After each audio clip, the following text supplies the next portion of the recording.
지독한 매연과 경적 소음으로 가득 찬 서울의 퇴근길. 낡은 배달 오토바이에 몸을 실은 강지한은 오늘도 어김없이 이마에 맺힌 땀을 훔치며 다음 배달지로 향하고 있었다.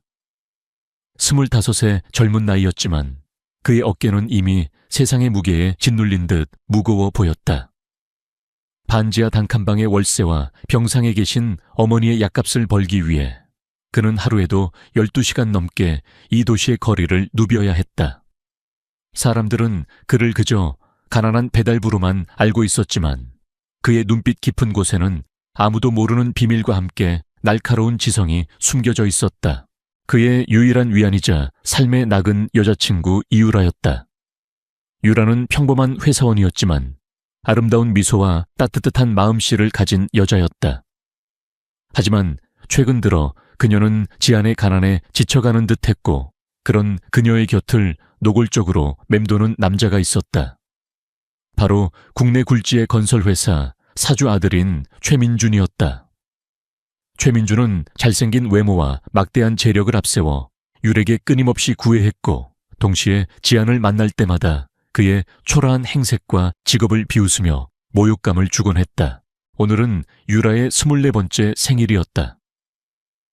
지안은 몇 달 동안 틈틈이 모은 돈으로 그녀가 평소 갖고 싶어 했던 작은 목걸이 하나를 준비했다.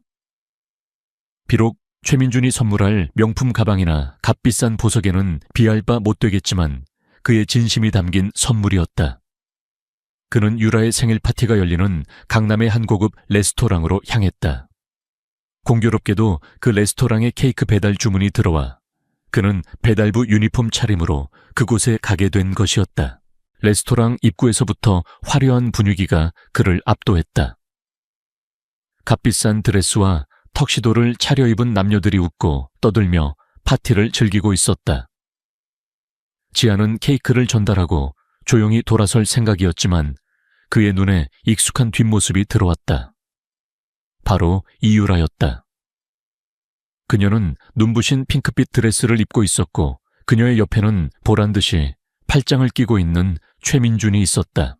어이 강지한 씨, 아니신가? 이런 고급 레스토랑에는 어쩐 일이실까? 혹시 유라 생일 선물이라도 사오셨나?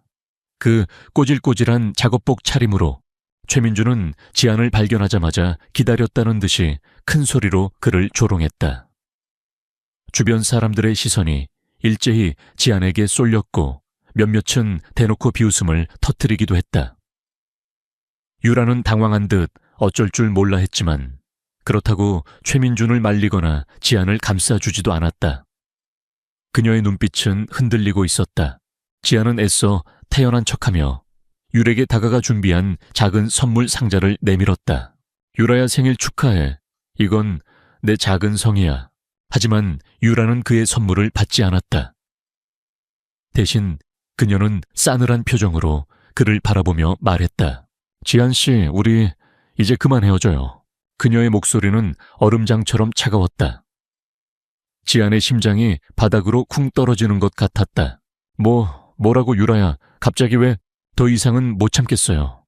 지안 씨의 가난도 사람들의 비웃음도 그리고 이 초라한 현실도 난 더 나은 미래를 원해요. 지안 씨는 나에게 그런 미래를 줄 수 없잖아요. 그녀는 매정하게 말을 내뱉고는 최민준의 팔에 더욱더 몸을 기댔다. 최민준은 승리감에 도취한 비릿한 미소를 지으며 지안을 내려다보았다. 들었지? 강지한 유라는 이제 내 여자야. 내까짓 배달부 따위가 넘볼 수 있는 상대가 아니라고. 그러니 주제 파악하고 셔터맨이나 계속하시지. 아, 혹시 이 케이크도 네가 배달 온 건가? 정말 딱 어울리는 신세군. 주변에서는 다시 한번 폭소가 터져 나왔다. 지안은 온몸에 피가 거꾸로 솟는 듯한 분노와 함께 가슴이 갈기갈기 찢어지는 듯한 고통을 느꼈다. 하지만 그의 얼굴에는 어떤 표정 변화도 없었다. 그는 그저 조용히 유라와 최민준 그리고 자신을 비웃는 사람들을 차례로 둘러볼 뿐이었다. 그의 깊고 검은 눈동자 속에서 아주 차가운 불꽃이 타오르기 시작했다. 그래, 이것이 너희들의 선택이로군. 그리고 이것이 내가 그동안 연기해왔던 가난한 배달부 강지한의 마지막 모습이다. 그는 더 이상 아무 말도 하지 않고 조용히 돌아섰다. 그의 뒷모습은 너무나도 초라하고 쓸쓸해 보였지만 그 누구도 그의 발걸음이 향하는 곳이 어디인지, 그리고 그의 진짜 정체가 무엇인지 상상조차 하지 못했다. 레스토랑을 빠져나온 지아는 근처 골목길에 세워두었던 낡은 오토바이에 올라탔다. 그는 주머니에서 휴대폰을 꺼내 익숙한 번호를 눌렀다. 신호음이 몇 번 울리기도 전에 수화기 너머에서는 정중하면서도 긴장감이 섞인 목소리가 들려왔다. 회장님 분부만 내리십시오. 지안의 입가에 싸늘한 미소가 떠올랐다.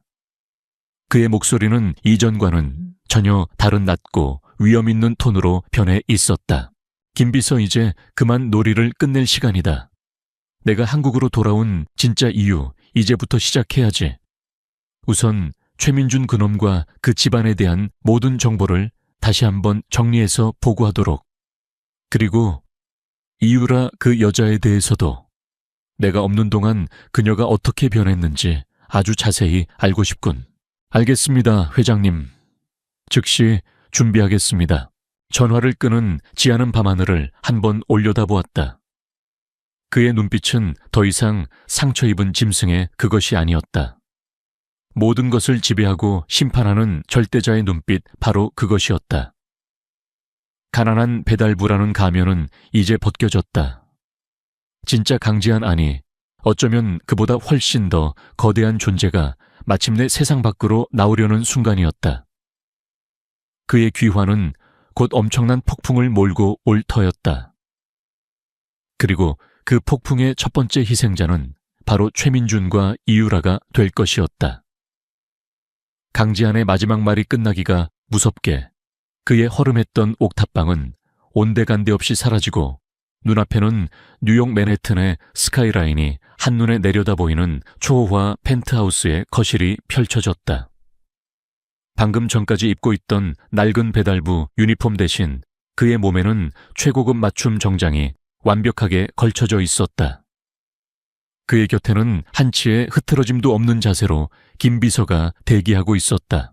회장님, 한국에서의 체험 삶의 현장은 이제 만족하셨는지요? 김 비서의 목소리에는 안도감과 함께 약간의 걱정이 섞여 있었다. 강지한, 그의 진짜 이름은 사실 강태준. 그는 전 세계에 걸쳐 수십 개의 계열사를 거느린 거대 복합기업 천무 TNU 그룹의 유일한 후계자이자 현재 그룹의 실질적인 회장이었다. 만족이라, 글쎄, 아주 값비싼 교훈을 얻었다고 해두지. 세상 물정 모르는 어린애처럼 굴었던 대가를 톡톡히 치른 셈이야. 강태준, 이제부터 태준으로 칭함은 씁쓸한 미소를 지으며 창밖을 바라보았다. 그가 강지한이라는 가짜 신분으로 밑바닥 인생을 자처했던 것은 몇 년 전 돌아가신 할아버지 강 회장의 유언 때문이었다. 태준아, 네가 진정으로 천무그룹을 이끌 자격이 있는 후계자가 되려면 가장 낮은 곳에서 세상의 이치를 배우고 돈이나 배경이 아닌 오직 너 자신만을 사랑해줄 수 있는 진정한 인연을 찾아야 한다. 3년의 시간을 주마. 그 시간 동안 너는 모든 것을 버리고 평범한 사람으로 살아가거라. 만약 네가 그 시험을 통과한다면 천무그룹의 모든 것을 너에게 물려줄 것이다. 그것이 할아버지의 마지막 유언이었다. 태준은 처음에는 황당했지만 결국 할아버지의 깊은 뜻을 헤아려 그 유언을 따르기로 결심했다. 그는 자신의 모든 신분을 숨기고 강지한이라는 이름으로 한국에 돌아와 가장 힘든 일부터 시작하며 세상을 배우려 했다. 그리고 그 과정에서 이유라를 만났고 처음으로 진정한 사랑이라고 믿었던 감정을 느꼈다. 하지만 그 모든 것이 한낱 신기루였다는 것을 그는 어젯밤 처절하게 깨달았던 것이다. 김 비서, 어젯밤 그 레스토랑 당장 인수하도록 해. 그리고 그곳에서 일했던 모든 직원들, 특히 나를 모욕했던 지배인과 웨이터들은 오늘부로 해고일세. 이유는 굳이 설명할 필요 없겠지. 분부대로 하겠습니다, 회장님. 그리고 최민준 그놈과 그 집안 대한건설에 대한 모든 정보를 다시 한번 브리핑해주게.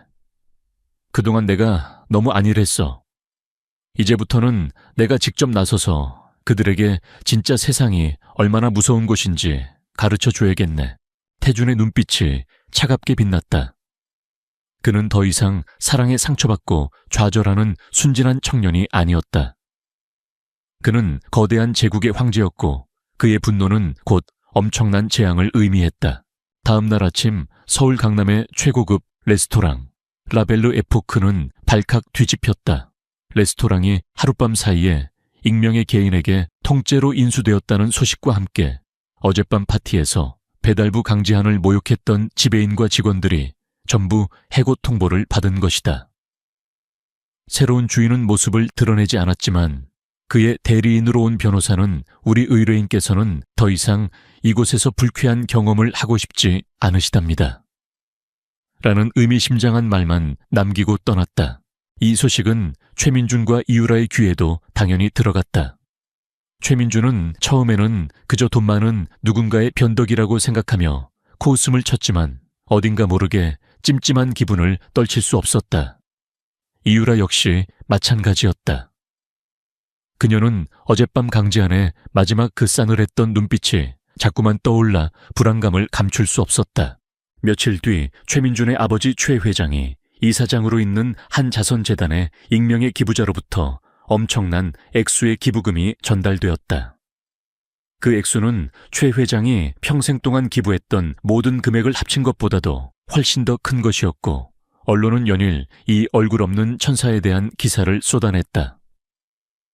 공교롭게도 그 자선재단은 과거 이유라가 강지한에게 작은 금액이라도 함께 후원하자고 제안했지만 지한이 배달부 주제에 무슨 기부냐며 거절했던 사실은 그런 식으로 연기했던 바로 그곳이었다.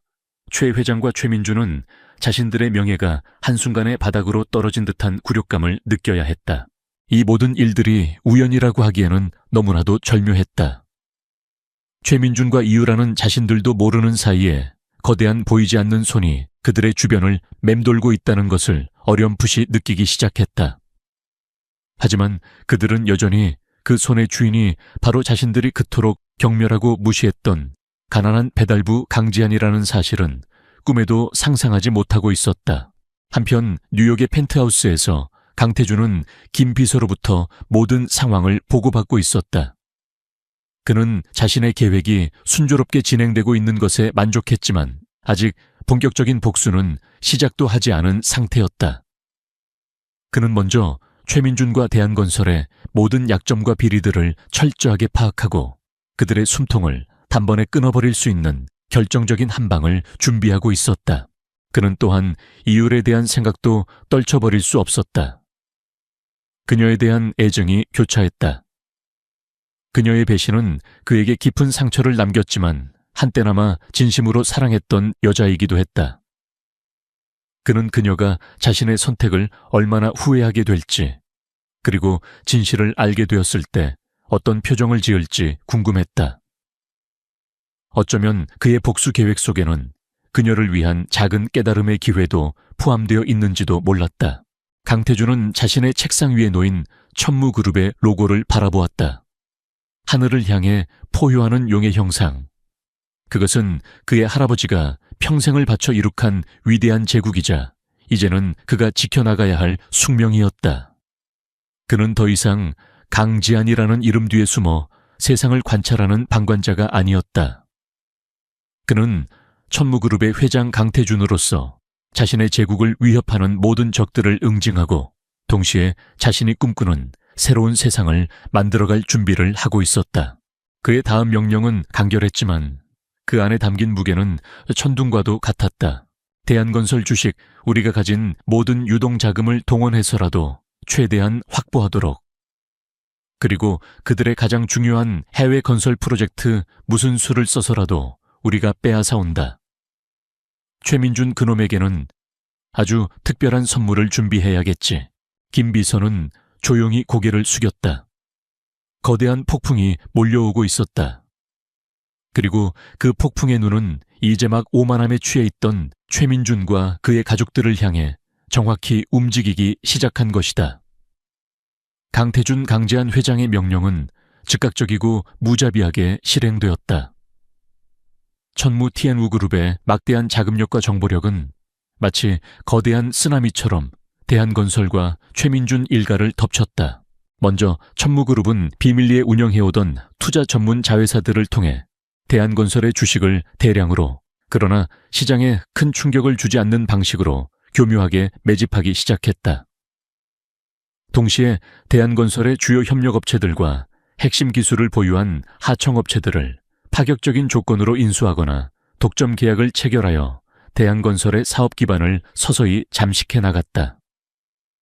최민준의 아버지 최 회장은 갑작스러운 자금 압박과 사업 차질에 당황했지만 그 배후에 누가 있는지는 전혀 감지하지 못했다. 그는 그저 최근 시장 상황이 좋지 않거나 경쟁사들의 견제가 심해졌다고만 생각할 뿐이었다. 가장 치명적인 타격은 최민준이 그룹의 명운을 걸고 추진하고 있던 동남아시아 대규모 신도시 개발 프로젝트에서 터져나왔다. 천무그룹은 대한건설보다 훨씬 더 유리한 조건과 압도적인 기술력을 앞세워 해당 국가정부와의 최종 계약 단계에서 극적으로 사업권을 가로챘다. 이 프로젝트는 대한건설에게는 회생의 마지막 동아줄과도 같았기에 사업권 상실은 그들에게 사형 선고나 다름없었다. 대한건설의 주가는 연일 폭락했고 금융권에서는 대출금 회수 압박이 들어오기 시작했으며 그룹 전체가 부도 위기에 직면하게 되었다. 최민준은 그제야 사태의 심각성을 깨닫고 공포에 휩싸였다.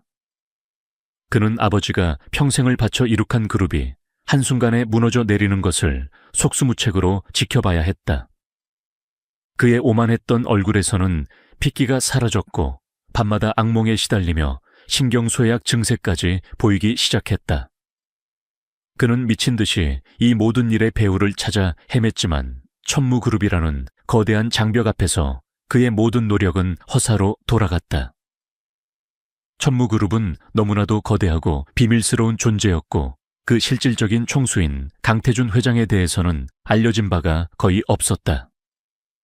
다만 그가 최근 몇 년간 외부 활동을 극도로 자제하다가 최근 다시 경영 전면에 나섰다는 소문만이 무성할 뿐이었다. 이유라는 최민준과 대한건설의 몰락 소식을 뉴스를 통해 접하며 복잡한 심경에 휩싸였다. 한때 자신이 그토록 선망했던 부와 명예가 한순간에 물거품처럼 사라지는 것을 보며 그녀는 자신이 얼마나 어리석고 허영심에 가득 차 있었는지 깨달았다. 그녀는 최민준의 곁을 떠나기로 결심했지만 이미 너무 늦어버린 후였다. 최민준은 모든 것을 잃었다는 절망감에 이성을 잃고 그녀에게 폭언과 폭행을 일삼기 시작했고 그녀는 또 다른 지옥에 갇힌 신세가 되었다. 그녀는 밤마다 강지한을 떠올렸다. 그의 가난했지만 진실했던 눈빛, 그의 따뜻했던 미소, 그리고 마지막 순간 그가 보여주었던 그 싸늘했던 경멸의 눈빛까지도. 그녀는 자신이 얼마나 큰 잘못을 저질렀는지, 그리고 무엇을 놓쳐버렸는지 뒤늦게 후회하며 눈물 흘렸다. 그녀는 수소문 끝에 강지한이 일했던 배달업체와 그가 살았던 반지하 단칸방을 찾아갔지만 그는 이미 흔적도 없이 사라진 후였다. 그의 옛 전화번호는 없는 번호라는 안내 음성만이 그녀를 맞이할 뿐이었다. 한편 강태준은 천무그룹의 회장으로서 공식적인 활동을 조금씩 늘려나가고 있었다. 그는 스위스 다보스에서 열린 세계 경제 포럼에 참석하여 지속 가능한 미래를 위한 기술 혁신이라는 주제로 기조연설을 하여 전 세계 리더들의 주목을 받았다. 그의 연설은 깊이 있는 통찰력과 미래에 대한 명확한 비전을 제시하며 큰 반향을 일으켰다. 바로 그 포럼에서 강태준은 한서연이라는 젊은 여성을 만나게 되었다. 그녀는 성공한 사회적 기업 에코퓨처의 대표이자 뛰어난 환경과학자였다. 그녀는 아름다운 외모만큼이나 명석한 두뇌와 따뜻한 마음씨를 가졌으며 환경 문제 해결에 대한 뜨거운 열정을 가지고 있었다. 그녀는 강태준의 기조연설에 깊은 감명을 받았고 그에게 먼저 다가가 자신의 아이디어를 제안했다. 강태준 회장님의 연설 정말 인상 깊었습니다. 혹시 저희 에코퓨처와 함께 전 지구적인 환경 문제 해결을 위한 공동 프로젝트를 진행해 보실 생각은 없으신지요? 강태준은 그녀의 당당하고 열정적인 모습에 잠시 할아버지의 유언을 떠올렸다. 돈이나 배경이 아닌 오직 너 자신만을 사랑해 줄 수 있는 진정한 인연을 찾아라. 한서연은 그가 그토록 찾아 헤매던 그런 인연일지도 모른다는 강한 예감이 들었다. 그는 그녀의 제안을 흔쾌히 수락했고 두 사람은 자연스럽게 함께 어울리며 서로에 대한 호감을 키워나가기 시작했다. 그녀는 그의 엄청난 문화 배경에는 전혀 관심이 없는 듯했고 오직 그의 비전과 능력 그리고 인간적인 매력에만 집중했다. 그러던 어느 날 이유라는 절망적인 상황 속에서 마지막 지푸라기라도 잡는 심정으로 천무그룹 본사를 찾아갔다. 그녀는 강태준 회장을 만나 최민준을 용서해달라고 그리고 자신을 이 지옥에서 구해달라고 애원해볼 생각이었다. 물론 그녀는 강태준 회장이 바로 자신이 벌였던 강지한이라는 사실은 꿈에도 모르고 있었다.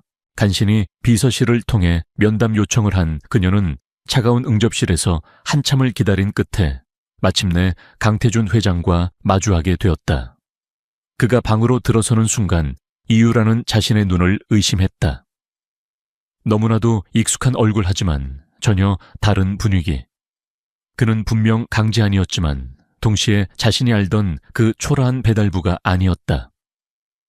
그의 몸에서는 감히 범접할 수 없는 위엄과 카리스마가 뿜어져 나왔고 그의 눈빛은 모든 것을 꿰뚫어 보는 듯 깊고 차가웠다. 오랜만이군, 이유라 씨. 아니 이제는 최민준 씨의 약혼녀가 아니니 그냥 이유라 씨라고 불러야 하나. 강태준의 싸늘한 목소리에 이유라는 온몸이 얼어붙는 듯했다. 그녀는 그제야 모든 것을 깨달았다.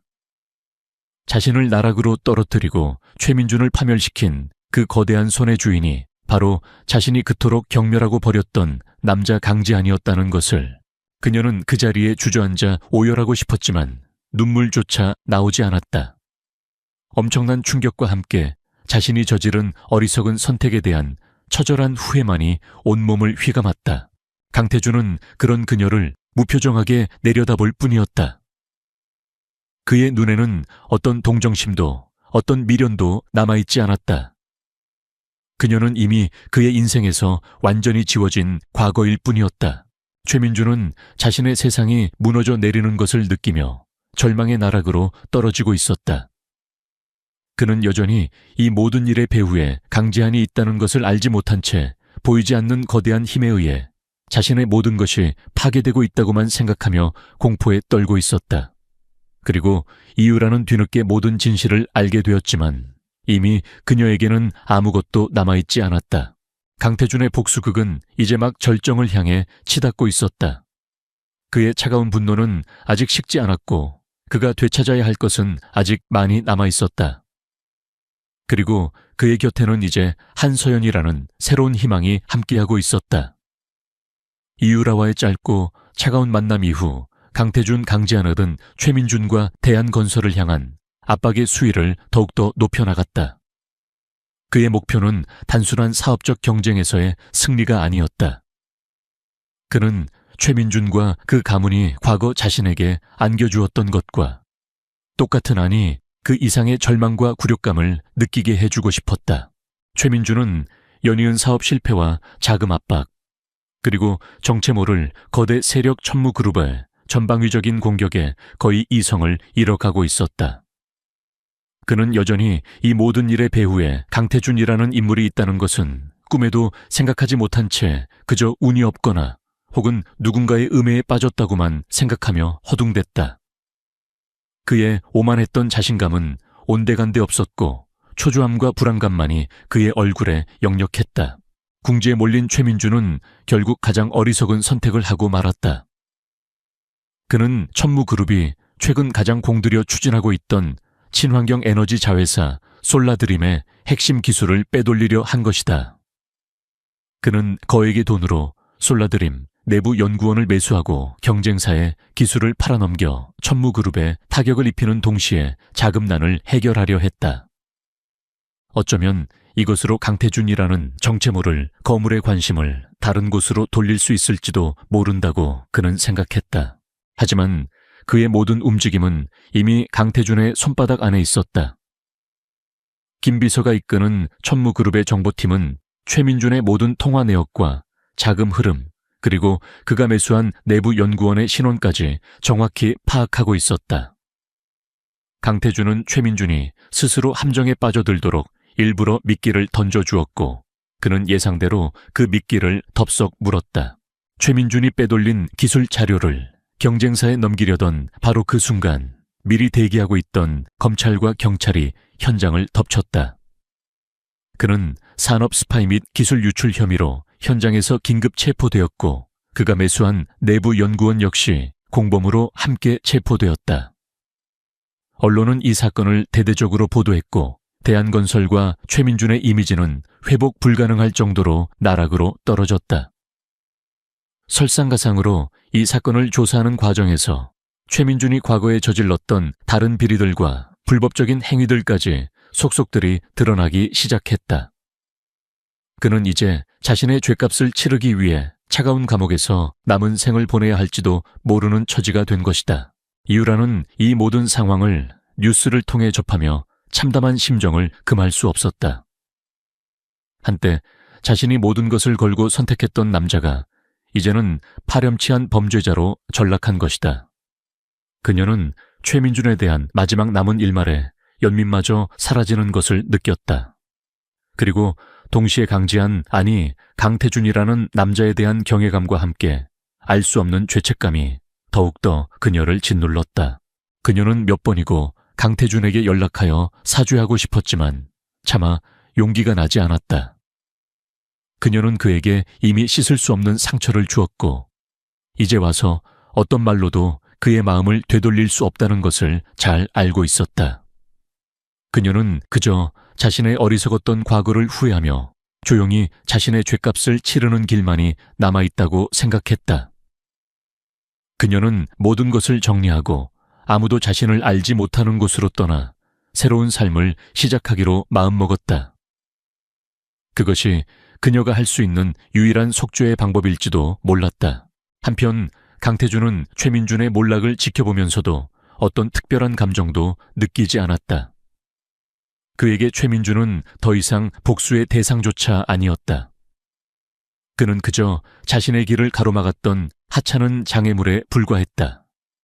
그의 시선은 이미 더 넓은 세상, 그리고 한서연이라는 새로운 인연을 향하고 있었다. 한서연과의 환경 프로젝트는 순조롭게 진행되고 있었다. 두 사람은 함께 일하는 시간이 늘어날수록 서로의 비전과 가치관에 깊이 공감했고 전문적인 협력 관계를 넘어 인간적인 호감을 느끼기 시작했다. 한서연은 강태준의 냉철한 카리스마 뒤에 숨겨진 따뜻한 마음과 세상을 변화시키려는 그의 진정성에 매료되었고 강태준 역시 한서연의 지적인 매력과 환경 문제 해결에 대한 순수한 열정에 깊은 인상을 받았다. 어느 날 저녁 두 사람은 프로젝트 관련 미팅을 마치고 함께 저녁 식사를 하게 되었다. 편안한 분위기 속에서 와인을 한두 잔 마시자 그들은 평소보다 훨씬 더 솔직하고 깊은 대화를 나눌 수 있었다. 강 회장님은 가끔 보면 보통 사람들과는 다른 세계에 살고 계신 것 같아요. 마치 모든 것을 알고 있고 모든 것을 할 수 있는 사람처럼요. 한서연이 약간 취기가 오른 얼굴로 농담처럼 말했지만 그녀의 눈빛은 진지했다. 강태준은 잠시 그녀를 바라보다가 희미하게 미소 지었다. 글쎄요, 어쩌면 한서연 대표님께서 저를 너무 좋게 봐주시는 건지도 모르죠. 저 역시 평범한 사람일 뿐입니다. 다만 제가 가진 능력과 자원을 어떻게 사용해야 세상에 조금이라도 더 도움이 될 수 있을지 늘 고민할 뿐입니다. 그 고민이 바로 강 회장님을 특별하게 만드는 것 같아요. 저는 그런 회장님을 존경합니다. 그리고 어쩌면 한서연은 말을 잇지 못하고 살짝 얼굴을 붉혔다. 강태준은 그런 그녀의 모습이 귀엽다고 생각하며 부드러운 눈빛으로 그녀를 바라보았다. 그의 마음속에서도 그녀를 향한 새로운 감정이 싹트고 있음을 느꼈다. 과거의 아픔과 배신으로 얼룩졌던 그의 마음에 한서연이라는 존재가 새로운 희망의 빛을 비추고 있는 듯했다. 최민주는 자신의 어리석음과 탐욕으로 인해 스스로 파멸의 길을 걷고 있었다. 그의 몰락은 시간 문제일 뿐이었다. 이유라는 뒤늦은 후회와 함께 새로운 삶을 찾아 떠나려 하고 있었다. 그리고 강태준은 마침내 과거의 그림자에서 벗어나 한서연이라는 새로운 인연과 함께 더 나은 미래를 향해 나아갈 준비를 하고 있었다. 그의 진짜 인생은 이제부터 시작될 터였다. 그의 거대한 부와 힘은 더 이상 복수의 도구가 아닌 세상을 바꾸는 선한 영향력으로 사용될 것이었다. 최민준과 대한건설에 대한 강태준, 강지한의 압박은 숨 쉴 틈 없이 계속되었다. 대한건설의 주가는 바닥을 모르고 추락했고 주요 사업들은 줄줄이 계약이 해지되거나 중단되었다. 금융권에서는 대출금 상환 압박이 들어왔고 협력업체들은 등을 돌렸다. 한때 재계의 유력 가문으로 불렸던 최씨 일가는 이제 파산 직전의 위기에 내몰린 것이다. 강태준은 마침내 최후의 일격을 가할 때가 왔다고 판단했다. 그는 천무 TN우그룹의 이름으로 긴급 기자회견을 소집했다. 기자회견의 명목은 천무그룹의 신규 사회 공헌 프로젝트 발표 및 중대 발표였지만 그 이면에는 최민준과 이유라 그리고 세상을 향한 그의 진짜 정체를 공개하려는 의도가 숨겨져 있었다. 기자회견장에는 국내외 주요 언론사 기자들이 구름처럼 몰려들었다. 천무그룹의 강태준 회장이 오랜 침묵을 깨고 공식 석상에 나서는 것은 그 자체로 엄청난 뉴스거리였기 때문이었다. 최민준 역시 아버지 최 회장과 함께 초췌한 모습으로 기자회견장에 나타났다. 그들은 지푸라기라도 잡는 심정으로 혹시라도 강태준 회장이 대한건설에 자비를 베풀어주지 않을까 하는 신락 같은 희망을 품고 온 것이었다. 이유라 역시 복잡한 심경으로 기자회견장 한쪽 구석에 조용히 앉아 있었다. 그녀는 강태준이 자신을 부른 이유를 알지 못했지만 어쩐지 이 자리가 자신과 그의 질긴 악연을 완전히 끝내는 자리가 될 것 같다는 불길한 예감을 느끼고 있었다. 한서연은 강태준의 파트너 자격으로 그의 바로 옆자리에 앉아 그에게 지지와 신뢰의 눈빛을 보내고 있었다. 마침내 강태준이 단상 위의 모습을 드러냈다. 그의 등장은 좌중을 압도했다. 그의 온몸에서는 과거 강지한이라는 이름으로 살았던 시절에는 상상조차 할 수 없었던 강력한 카리스마와 절대적인 자신감이 뿜어져 나왔다. 그는 먼저 천무그룹의 새로운 사회공헌 프로젝트에 대해 간략하게 발표했다. 그것은 전 세계 소외계층 아동들을 위한 교육 지원 사업과 환경 문제 해결을 위한 혁신 기술 개발 지원 사업으로 그 규모와 비전은 상상을 초월하는 것이었다. 기자들의 질문 세례가 이어졌지만 그는 여유로운 미소로 모든 질문에 막힘없이 답변했다. 그리고 마침내 그가 중대 발표를 할 시간이 되었다. 오늘 이 자리에서 저는 개인적인 이야기를 하나 하려고 합니다. 어쩌면 많은 분들이 놀라실 수도 있겠지만 이것은 제가 반드시 밝혀야 할 진실이기도 합니다. 그의 말에 기자회견장은 순간 정적에 휩싸였다. 강태준은 잠시 숨을 고르더니 대형 스크린을 가리켰다. 스크린에는 한 편의 짧은 영상이 상영되기 시작했다. 영상의 시작은 허름한 배달 오토바이를 탄 차에 땀 흘리며 서울 거리를 누비는 한 청년의 모습이었다. 바로 강지한이었다. 영상은 그가 배달부로서 겪었던 온갖 수모와 멸시, 그리고 이유라와 최민준에게 버림받았던 그날 밤 레스토랑에서의 처참했던 기억까지도 가감없이 보여주었다. 기자회견장은 충격과 경악으로 술렁이기 시작했다. 저 영상 속의 초라한 배달부가 지금 단상 위에서 세상을 호령하는 듯한 카리스마를 뿜어내고 있는 천무그룹의 강태준 회장과 동일 인물이란 말인가. 영상이 끝나자 강태준은 담담한 목소리로 입을 열었다. 영상에서 보신 저 청년이 바로 몇 년 전까지의 저 강태준의 또 다른 모습이었습니다.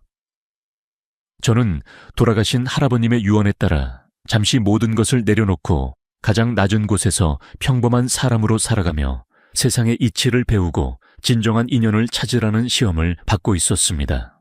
그 과정에서 저는 인간의 가장 추악한 밑바닥과 함께 가장 순수하고 아름다운 진심 또한 경험했습니다. 그의 시선이 잠시 이율에게 머물렀다가 이내 최민준에게로 향했다. 최민준의 얼굴은 이미 사색이 되어 있었다. 그는 자신의 눈앞에 펼쳐진 이 모든 상황을 도저히 믿을 수 없다는 듯 공포에 질린 표정으로 강태준을 바라보고 있었다. 최민준 씨, 당신은 내가 가장 비참하고 초라했을 때 나를 짓밟고 내 모든 것을 빼앗아갔습니다. 당신의 그 오만함과 탐욕이 결국 당신 자신을 파멸로 이끌었다는 것을 이제는 깨달았기를 바랍니다. 강태준은 이어서 천무그룹이 대한건설을 공식적으로 인수합병할 것을 발표했다. 그것은 단순한 기업 인수가 아니었다. 최민준과 그의 가문이 쌓아 올린 모든 부와 명예를 한순간에 빼앗아버리는 완벽한 몰락의 선고였다. 최민준은 그 자리에서 정신을 잃고 쓰러졌고 그의 아버지 최 회장 역시 망연자실한 표정으로 허공만 바라볼 뿐이었다. 다음으로 강태준의 시선이 이율에게 향했다. 그녀는 고개를 숙인 채 하염없이 눈물만 흘리고 있었다. 그녀의 마음속에는 후회와 죄책감 그리고 형언할 수 없는 비참함이 파도처럼 밀려오고 있었다. 자신이 버렸던 그 남자가 사실은 세상 그 누구보다도 위대하고 강력한 존재였다는 것을, 그리고 자신이 얼마나 어리석은 선택을 했는지 이제야 뼈저리게 깨달은 것이다. 이유라 씨, 당신에게는 어떤 원망도 남아있지 않습니다. 다만 당신의 선택이 당신에게 어떤 결과를 가져다 주었는지 평생 후회하며 살아가게 될 것이라는 점만은 기억해 주시기 바랍니다. 그의 목소리는 차가웠지만 그 안에는 어떤 분노나 증오도 담겨 있지 않았다. 오직 지나간 과거에 대한 완전한 정리만이 있을 뿐이었다. 기자회견은 전 세계적인 충격과 함께 마무리되었다. 가난한 배달부의 반전 드라마, 숨겨진 재벌 회장의 귀환 등 자극적인 제목의 기사들이 인터넷을 도배했고 강태준이라는 이름은 다시 한번 세상을 뒤흔들었다. 한서연은 이 모든 과정을 강태준의 곁에서 조용히 지켜보았다. 그녀는 그의 과거를 이미 알고 있었지만 그의 진실된 모습과 그가 짊어진 운명의 무게를 다시 한번 확인하며 그에 대한 존경심과 사랑을 더욱더 깊이 느꼈다. 그녀는 그가 어떤 사람이든 그의 곁을 끝까지 함께할 것이라고 다짐했다. 기자회견이 끝난 후 강태준은 한서연의 손을 잡고 아무도 없는 옥상 정원으로 올라갔다. 그는 더 이상 어떤 가면도 쓰지 않은 온전한 자신의 모습으로 그녀 앞에 섰다. 이제 모든 것이 끝났습니다. 그리고 새로운 시작입니다. 그는 한서연을 자신의 품으로 끌어당겨 부드럽게 입을 맞추었다. 두 사람의 그림자 위로 서울의 밤하늘이 그 어느 때보다 아름답게 빛나고 있었다. 그의 길고 길었던 복수극은 마침내 막을 내렸고 이제 그의 앞에는 사랑하는 사람과 함께 만들어갈 새로운 미래만이 기다리고 있었다. 그는 더 이상 과거의 그림자에 얽매이지 않을 터였다. 그는 천무그룹의 회장으로서 그리고 한서연의 연인으로서 세상을 향해 당당하게 나아갈 준비가 되어 있었다. 강태준 강지한 회장의 기자회견은 대한민국 사회 전체를 뒤흔들었다. 가난한 배달부에서 하루아침에 세계적인 기업 천무-TN우 그룹의 총수로 밝혀진 그의 드라마틱한 이야기는 연일 언론의 헤드라인을 장식했고 사람들은 그의 다음 행보에 모든 관심을 집중했다.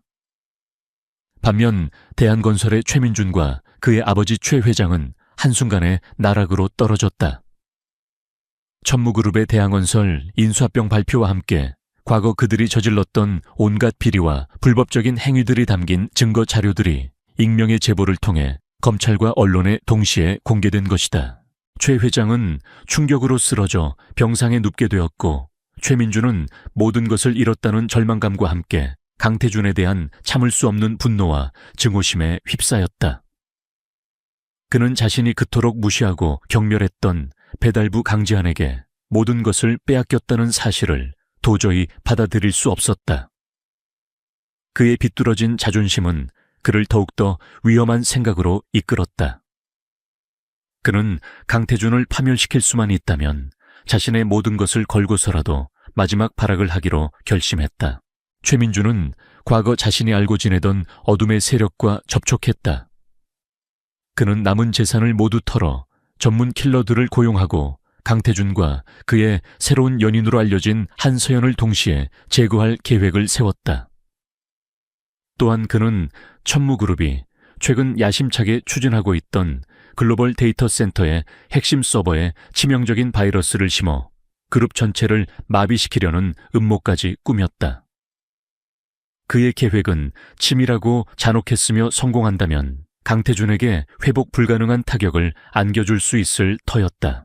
하지만 강태준은 이미 최민준의 이러한 움직임을 손바닥처럼 꿰뚫어 보고 있었다. 김 비서가 이끄는 천무그룹의 보안팀은 최민준의 모든 통신 내역과 자금 흐름을 감시하고 있었고, 그가 킬러를 고용하고 서버 공격을 계획하는 모든 과정을 실시간으로 파악하고 있었다. 강태준은 최민준이 스스로 파멸의 구렁텅이로 걸어 들어오도록 일부러 그의 계획을 방관하는 듯 보였다. 그는 최민준에게 마지막 기회를 주는 동시에 그가 저지른 모든 죄에 대한 대가를 확실하게 치르게 할 생각이었다. 마침내 운명의 날이 밝았다.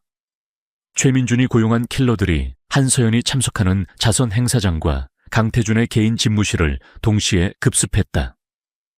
동시에 그의 해커팀은 천무그룹의 데이터 센터에 대한 사이버 공격을 개시했다. 최민준은 자신의 은신처에서 이 모든 상황을 원격으로 지켜보며 승리를 확신하고 있었다. 하지만 그를 기다리고 있었던 것은 처참한 실패뿐이었다. 한서연이 참석한 자선 행사장은 이미 천무그룹의 철통 같은 경비망에 둘러싸여 있었고, 킬러들은 행사장 입구에서부터 모두 생포되거나 사살되었다. 강태준의 집무실을 급습했던 킬러들 역시 그곳에서 그들을 기다리고 있던 전직 특수부대 출신의 경호팀에게 흔적도 없이 사라졌다.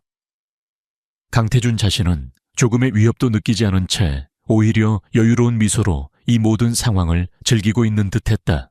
천무그룹의 데이터 센터에 대한 사이버 공격 역시 마찬가지였다. 천무그룹의 보안 시스템은 세계 최고 수준이었고, 최민준의 어설픈 해커팀은 방화벽조차 뚫지 못한 채 역으로 자신들의 위치만 노출시키고 말았다. 모든 계획이 수포로 돌아가자 최민준은 공포와 절망감에 휩싸여 이성을 잃고 직접 강태준을 찾아 나섰다. 그는 총기를 소지한 채 천무그룹 본사 로비로 난입하여 강태준을 만나게 해달라고 난동을 부렸다. 강태준, 이 비겁한 자식, 당장 나와서 남자답게 결판을 내자. 그의 광기 어린 외침에 로비는 순식간에 아수라장이 되었다. 하지만 바로 그때 미리 대기하고 있던 경찰 특공대와 함께 강태준이 모습을 드러냈다. 그의 손에는 최민준이 저지른 모든 범죄 계획과 증거들이 담긴 태블릿 PC가 들려 있었다. 최민준 씨, 당신의 마지막 발악도 여기까지인 것 같군요. 강태준의 차가운 목소리에 최민준은 허탈한 웃음을 터뜨렸다. 그는 자신이 처음부터 상대가 되지 않는 싸움을 걸었다는 것을, 그리고 자신이 얼마나 어리석었는지를 그제야 깨달았다. 그가 그토록 무시했던 가난한 배달부는 사실 모든 것을 조종하는 거대한 손이었던 것이다. 내 놈은 대체 누구냐? 최민준은 힘없이 바닥에 주저앉으며 물었다. 강태준은 경멸 어린 눈빛으로 그를 내려다보며 대답했다. 나는 당신이 평생을 후회하며 살아가게 만들 사람이다. 경찰들이 최민준에게 수갑을 채우는 순간 그의 모든 오만함과 탐욕은 산산조각 나 부서져 내렸다. 그는 살인 미수, 불법 무기 소지, 기업 테러 등 수많은 죄목으로 기소될 터였고, 남은 인생을 차가운 감옥에서 보내게 될 운명이었다.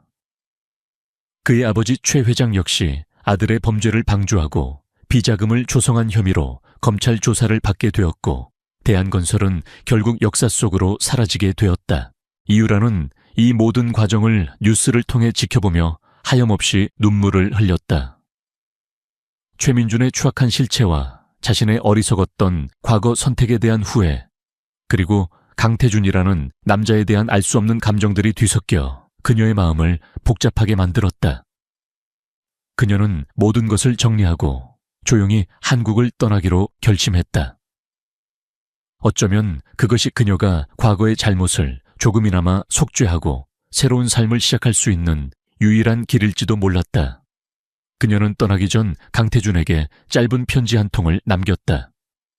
진심으로 사과하고 그의 행복을 빌어준다는 내용이었다. 강태준은 이유라의 편지를 말없이 읽어 내려갔다. 그의 마음속에는 더 이상 그녀에 대한 어떤 미련이나 원망도 남아있지 않았다.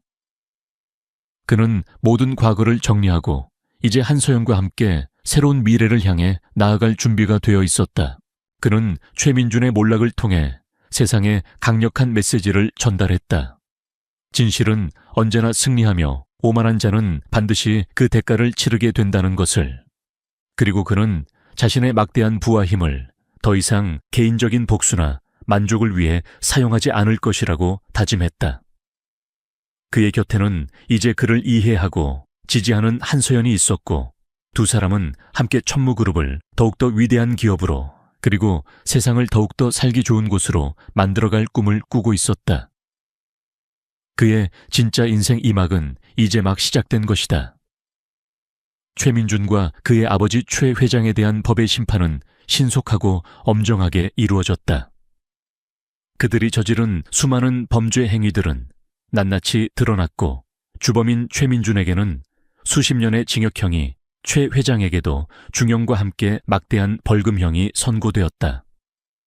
한때 대한민국 재계를 주름잡던 대한건설은 결국 파산 절차를 밟게 되었고, 그들이 쌓아 올렸던 부와 명예는 한낱 물거품처럼 사라져버렸다. 오만했던 자의 몰락은 그렇게 처참하고도 당연한 귀결이었다.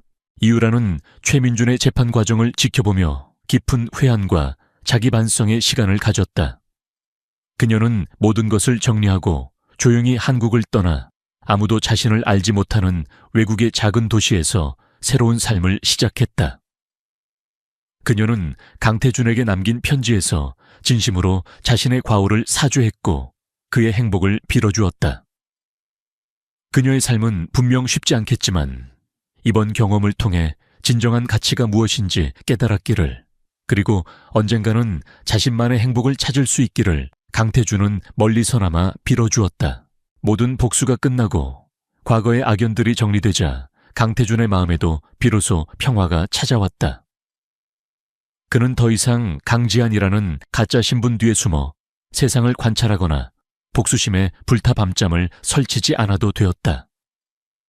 그는 이제 온전한 천무 티안우 그룹의 회장 강태준으로서, 그리고 한서연이라는 아름답고 현명한 여인의 연인으로서 새로운 삶을 시작할 준비가 되어 있었다. 그는 한서연과 함께 천무그룹과 에코퓨처의 공동 프로젝트였던 그린 플래닛 이니셔티브를 전 세계로 확장시켜 나갔다. 사막의 숲을 만들고 오염된 바다를 정화하며 멸종 위기의 동식물을 보호하는 그들의 노력은 전 지구적인 지지와 찬사를 받았다.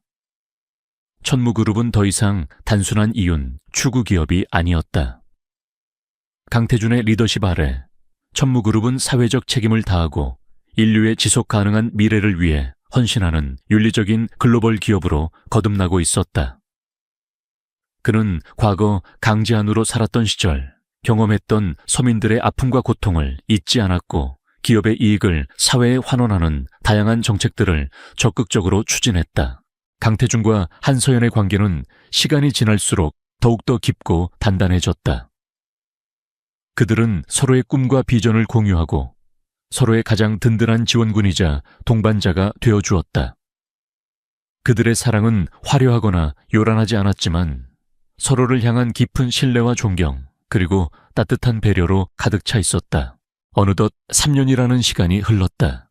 강태준은 이제 30을 바라보는 젊은 나이였지만 이미 전 세계에서 가장 영향력 있는 리더 중 한 명으로 손꼽히고 있었다. 그의 이름 앞에는 늘 혁신적인 기업가, 존경받는 자선사업가, 그리고 미래를 디자인하는 리더라는 수식어가 따라붙었다. 그는 가끔씩 과거 강제안으로 살았던 시절을 떠올리곤 했다. 고되고 힘들었지만 그 시간들은 그에게 돈으로는 살 수 없는 귀중한 경험과 교훈을 안겨주었다. 그는 할아버지의 유언을 자신만의 방식으로 완수해낸 것이었다. 진정한 사랑을 찾았고 세상의 이치를 배웠으며 무엇보다 자기 자신을 이겨내고 한 단계 더 성장할 수 있었으니까. 어느 봄날 강태주는 한서영과 함께 그들이 처음 만났던 스위스타보스의 한적한 호숫가를 다시 찾았다. 그곳에서 그는 서연에게 진심을 담아 청혼했다. 서연 씨, 당신은 내 삶에 찾아온 가장 큰 축복이자 기적입니다. 당신이 없었다면 지금의 나도 없었을 겁니다. 나와 평생을 함께 해주시겠습니까? 서연의 눈가에 행복의 눈물이 글썽였다. 그녀는 말없이 고개를 끄덕이며 그의 품에 안겼다. 두 사람의 결혼식은 화려하지 않았지만 세상에서 가장 아름답고 의미 있는 언약으로 가득 찼다. 몇 년이 더 흘러 그들에게는 예쁜 딸아이도 생겼다. 아이는 아빠를 닮아 총명하고 엄마를 닮아 따뜻한 마음씨를 가졌으며 두 사람의 사랑 속에서 밝고 건강하게 자라났다. 강태주는 여전히 천무그룹을 이끌며 세상을 변화시키는 일에 매진했지만 이제 그의 삶에서 가장 중요한 것은 바로 가족이었다. 그는 사랑하는 아내와 딸과 함께하는 평범한 일상 속에서 진정한 행복을 느끼고 있었다. 어느 주말 오후 그는 딸아이의 손을 잡고 자신이 과거 배달부로 일했던 동네의 작은 공원을 찾았다. 모든 것이 변해 있었지만 공원 한 구석에 그가 예전에 몰래 고쳐두었던 낡은 벤치 하나만이 그대로 남아있었다. 그는 딸아이와 함께 그 벤치에 앉아 따스한 햇살을 받으며 생각에 잠겼다. 한때는 가난한 배달부로 무시당하고 사랑하는 사람에게 버림받았던 남자. 하지만 그는 절망 속에서도 희망을 잃지 않았고 자신의 힘으로 운명을 개척하여 마침내 모든 것을 이루었다. 그의 삶은 한편의 드라마와도 같았지만 그 드라마의 주인공은 바로 그 자신이었다. 그는 더 이상 과거의 아픔에 얽매이지 않았다. 그의 시선은 오직 밝고 희망찬 미래를 향해 있었다.